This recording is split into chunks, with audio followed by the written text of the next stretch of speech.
नमस्कार मित्रों, स्वागत है आपका हमारे चैनल ज्योतिष विज्ञान में। मित्रों, आज हम लोग राहु ग्रह के विषय में चर्चा करेंगे। राहु का कुंडली के द्वादश भाव में क्या प्रभाव होता है, इस संबंध में आज हम लोग चर्चा करेंगे। राहु ग्रह जो कि एक पाप ग्रह है, क्रूर ग्रह है, कुंडली के विभिन्न भाव में यह क्या फल देता है, इस विषय में आज हम लोग जानेंगे। क्योंकि राहु जो एक है छाया ग्रह है, इसलिए इसकी खुद की अपनी कोई राशि नहीं होती है। यह दूसरों के घरों में बैठकर कुछ उनके अनुरूप जैसा फल देता है। राहु जो उच्च होता है वह तीसरी राशि मिथुन राशि में उच्च होता है, और नीच जो होता है नवमी राशि धनु राशि में यह नीच का हो जाता है। अब चलिए हम लोग प्रारंभ करते हैं राहु के विभिन्न भावों में उसके फलों का। कुंडली का प्रथम भाव लग्न भाव है। राहु अगर इस घर में बैठ जाए तो ऐसा जातक साहसी होता है, क्योंकि यह लग्न भाव तन का भाव है। तो ऐसा जातक जो होता है वह राहु उसे साहसी बना देते हैं। चतुर होता है, लेकिन वह अधर्मी होता है। अधर्म का मार्ग में उसका मन अधिक लगता है, और प्रायः ऐसा जातक संतानहीन देखने में मिलता है। और अन्य कारक भी होते हैं संतानहीनता के, लेकिन प्रायः अगर एक शॉर्ट में बात करें तो ऐसा जातक प्रायः संतानहीन होता है, क्योंकि संतान भाव को राहु यहाँ बैठ के 5वीं दृष्टि से देखते हैं। अगला भाव दूसरा भाव धन भाव, वाणी का भाव। इस भाव में जब राहु बैठते हैं तो ऐसा जातक जो होता है प्रायः निंदित वचन यानी कि अपशब्द बोलने वाला, गाली गलौज करने वाला होता है। और ऐसा जातक प्रायः उसे धन का जो स्रोत होता है वह तामसिक कार्यों से, कि मांस मछली आदि सब बेचने में, या मांस से संबंधित जैसे कि चमड़े का कारोबार करता हो। ऐसा जातक प्रायः इन सब चीज़ों से, इन सब वस्तुओं से जुड़े हुए कार्यों से धन अपना वह अर्जन करता है, और ऐसे ही उसका निर्वाह होता है। तीसरा भाव जो कि है पराक्रम का भाव। राहु यहाँ पे बहुत कारक माने जाते हैं। ऐसा जातक राजनीति के क्षेत्र में बहुत ही अच्छा प्रदर्शन करता है, और वह एक कुशल राजनीतिज्ञ होता है। राहु यहाँ उसे अच्छे फल देते हैं। ऐसा जातक प्रायः यशस्वी भी होता है, उससे लोक में प्रतिष्ठा प्राप्त होती है, और ऐसा जातक प्रायः सुखी माना जाता है। अगले भाव चतुर्थ भाव जो कि सुख भाव है।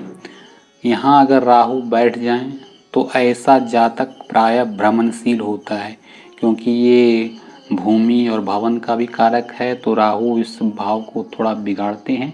तो ऐसा जातक यहाँ वहाँ उसे घूमना ही पड़ता है। भ्रमणशील स्वभाव का ऐसा व्यक्ति हो जाता है। और ऐसा जातक प्रायः अपने बंधुओं से उसकी बनती नहीं है, स्वजन रहित होता है। और यहाँ उसे राहु बैठकर उसकी माता को यहाँ उसे कष्ट प्रदान करते हैं। अगले भाव की बात करें पंचम भाव, पुत्र भाव का कारक, विद्या भाव का कारक। ऐसा जातक प्रायः उसे ज्ञान को नष्ट करते हैं, और ऐसा जातक प्रायः देखने में क्रोधी होता है। ऐसे जातक को यहाँ निसंतान योग हो जाता है। राहु यहाँ पे बैठ कर उसे संतान भाव को बिगाड़ते हैं, उसके संतान भाव को यहाँ खराब करते हैं। और ऐसे जातक का मस्तिष्क भी होता है जो यहाँ, क्योंकि ये ज्ञान का भाव है। तो ऐसे जातक प्रायः कंफ्यूज जिसे हम कहते हैं, उसका चित्त बड़ा अशांत रहता है यहाँ पे ऐसे जातक का, जिसके पंचम भाव में राहु बैठे हुए हों। अगला भाव छठा भाव रोग ऋण रिपु का ये भाव। यहाँ पे राहु काफ़ी अच्छे परिणाम देते हैं। ऐसा जातक प्रायः सुखी होता है, विद्वान होता है, ऐश्वर्यशाली होता है। ऐसे जातक अपने शत्रु पर विजय प्राप्त करने में समर्थ होते हैं। अगला भाव सप्तम भाव जाया भाव।